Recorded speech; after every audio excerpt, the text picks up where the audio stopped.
The next property that we're going to look at in detail is going to be the transition duration. Now we've already used transition duration, and the duration property is going to specify the time span of the transition. You can specify this in either milliseconds or in seconds. You'll follow the time by either ms for milliseconds, or you can specify s for seconds. And we're going to look at this right now. So the page I currently have created doesn't have any sort of animation on it at all. Let me review the HTML and the CSS. I have a div with a class of wrapper that wraps around everything. Inside of that, I have 3 container divs, and they each contain a div with a class of box and then a unique class of box 1, box 2, and box 3. And this is so I can target each one uniquely and still be able to style them together. I have some embedded styles that I've created. The body styles just are going to make some blanket styles for the page. I have my container displaying as inline block, and I have some margin settings on it. And then on the box class, I have a background color of the teal, border radius of 50%, which is creating circles. I have a width of 60 and a height of 60 pixels, and I'm displaying these as table cell with vertical align middle and text align middle so that I can get the text to display in the middle of the circles.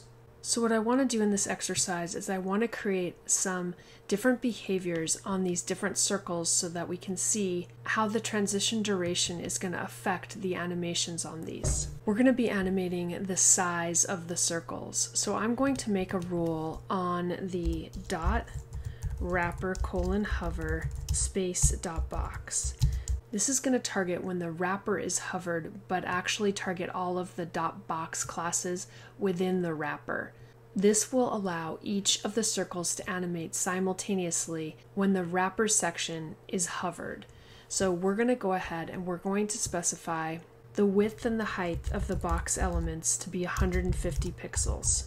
Now currently we don't have any sort of animations, so when I hover over the wrapper section, you can see that all of the circles just jump to the larger size. What we're going to do now is we're going to specify the animation.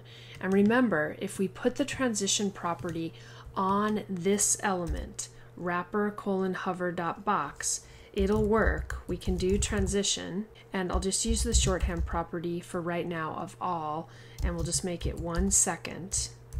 And if I refresh, you can see that each of these are going to grow, and when I mouse away, they're going to jump back. What we want to create is we want to create unique durations for each of the circles. So I'm going to actually be moving this rule into the unique classes for each of these items. So what we'll do is we'll go into the box rule and we'll create a transition property of all. This will allow us to transition all properties. Now in this case we're really only doing width and height, so it is possible for us to write width, comma, height, and just specify width and height. Sometimes it is better to use individual properties instead of putting all, because all can be a little taxing in regards to processing. So if you just specify the properties that you want, your code is a little more succinct. What I'm going to do next is I'm going to make some unique rules for .box1, .box2, and .box3.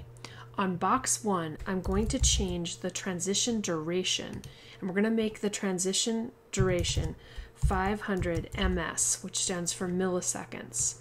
I'll copy this rule and we'll paste it in twice, and then we'll change it to be box 2, which we want to transition in 1 second, and box 3, which we want to transition in 4 seconds.